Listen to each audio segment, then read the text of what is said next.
berikut pembahasan yang akan saya bahas di video ini. Yang pertama, kanker sel plasma. Yang kedua, teknologi stem cell. Yang ketiga, benarkah sistem imun tubuh kita dapat menyerang sel-sel sehat pada tubuh? Yang pertama, kanker sel plasma. Gejala dari kanker sel plasma seperti apa? Dan apa penyebab adanya kanker sel plasma?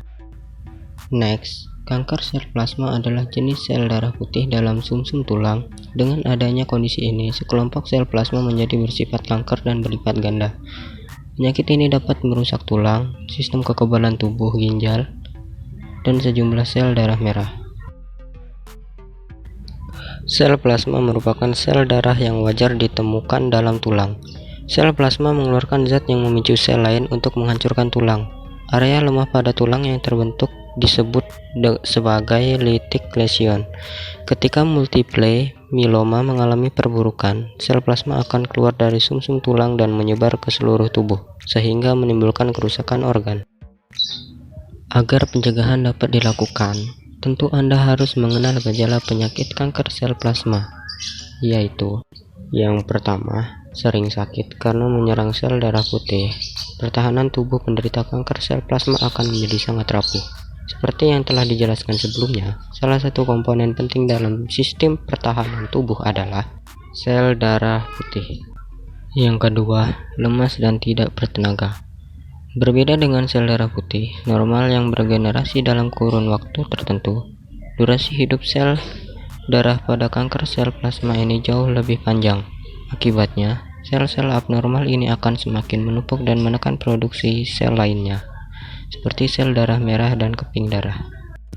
3. Nyeri tulang. Selain lemas dan mudah sakit, penderita kanker sel plasma umumnya mengalami nyeri tulang yang tak tertahankan, terutama pada ruas tulang belakang dan tulang dada. Hal ini lagi-lagi disebabkan oleh penumpukan sel-sel kanker menekan jaringan sekitar, termasuk lapisan tulang dan saraf. Penyebab kanker sel plasma tidak dapat dihindari. Sampai saat ini, masih belum diketahui penyebab pasti dari kanker sel plasma. Namun, berdasarkan penelitian, seorang akan berisiko terkena jenis kanker ini jika berusia di atas 65 tahun, ras Afrika Amerika, dan punya riwayat keluarga dengan kanker sel plasma. Namun, jika Anda memiliki riwayat penyakit sel plasma seperti yang dicantumkan di video ini, Anda juga dikatakan lebih berisiko terkena kanker sel plasma, yaitu monoclonal gammopathy of undetermined significance atau MGUS dan solitary plasmacytoma. Next, penyebab multiple myeloma yang dapat dihindari. Berikut ini adalah penyebab multiple myeloma yang dapat dihindari. Yang pertama, penyebab lingkungan atau okupasional. Beberapa studi menyatakan bahwa terdapat risiko yang cukup signifikan terhadap terjadinya multiple myeloma pada seseorang yang lingkungan pekerjaannya berhubungan langsung dengan industri agrikultur, makanan, dan petrokimia. Yang kedua, radiasi. Pada kejadian bom atom di Nagasaki, Jepang pada Perang Dunia II, 29 korban yang selamat dari pemboman dilaporkan meninggal karena multiple myeloma pada tahun 1950 dan 1976. Namun, faktanya tersebut masih memerlukan penelitian lebih lanjut. Yang ketiga, inflamasi kronis. Inflamasi atau peradangan kronis dianggap berperan terhadap risiko terjadinya multiple myeloma. Penelitian lebih lanjut juga dibutuhkan untuk benar-benar memastikannya. Berikutnya yang keempat, infeksi. Infeksi human herpes virus 8 HH8 yang menyerang sel dendrit sumsum tulang ditemukan pada pasien multiple myeloma dan pasien dengan MGUS. Berdasarkan pemaparan American Cancer Society, pada beberapa tipe kanker, faktor risiko diketahui menjadi penyebab utama dari kanker. Sebagai contoh, kebiasaan merokok dan risiko kanker paru-paru. Dengan demikian, pencegahan dapat dilakukan dengan menghindari faktor risiko. 2. Teknologi stem cell. Apa manfaat teknologi stem cell dan metode teknologi stem cell?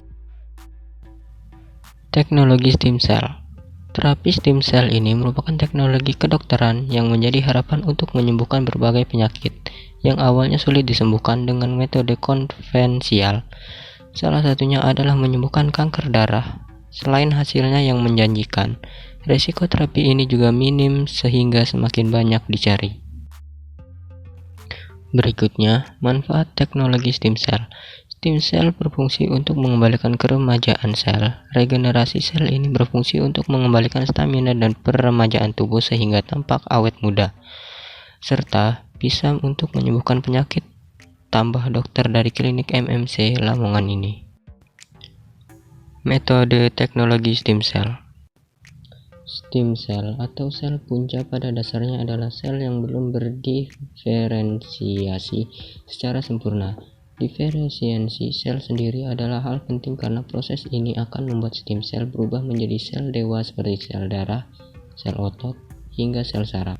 Jadi, apa gunanya stem cell ini di dunia kedokteran? Sel yang belum berdiferensiasi ini dapat diisolasi dan diinduksi dalam sebuah media buatan in vitro agar menjadi sel yang diinginkan. Nantinya sel yang telah berhasil diinduksi ini akan diaplikasikan kepada pasien. Harapannya adalah stem cell akan tumbuh dan menggantikan sel-sel tubuh yang mengalami kerusakan.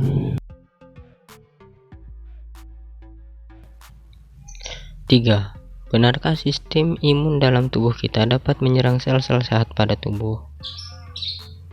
Dan 6 penyakit yang menyerang sel-sel sehat pada tubuh. Benarkah sistem imun dalam tubuh kita dapat menyerang sel-sel sehat pada tubuh? Benar, penyakit autoimun adalah penyakit yang terjadi akibat sistem kekebalan tubuh atau sistem imun menyerang sel-sel sehat dalam tubuh.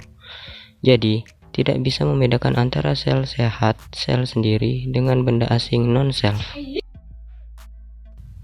6 penyakit yang menyerang sel-sel sehat pada tubuh. 1. Rematik. 2. Lupus. 3. Psoriasi. 4. Penyakit radang usus. 5. Diabetes mellitus tipe 1. 6. Sklerosis ganda.